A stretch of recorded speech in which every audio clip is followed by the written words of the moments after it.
আমার যে বাড়ির গরুর দাম আছে এই গরুর দামও তোর নাই। কিরে হরি তখন যা ভুট্টা কারে দিবি? যে টাকা দিব একটা আমি হেরে ভোট দিমু, এছাড়া ভোট দিমু না।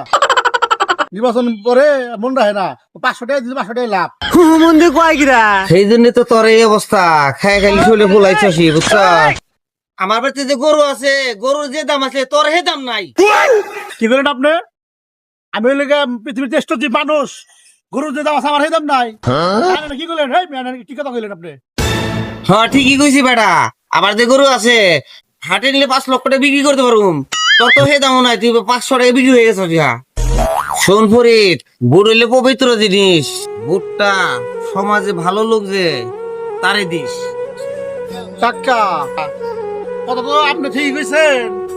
আসলে 500 টাকার লোভ দেখলে আমাদের মতো অনেক লোক আছে, বন্ধু বান্ধব আছে, অনেক মানুষ আছে, তারা লোভ সামলাতে পারে না। ইমানদারি পবিত্র ভোটটা যার তার কাছে দিয়ে দেয়। আসলে আপনি যে কথাগুলো বলছেন, কথাগুলো ঠিকই বলছেন। তো কাকা ভোটটা বের কারে দিন তাহলে? আমার বুট আমি দিমু, যাকে খুশি তাকে দিবি।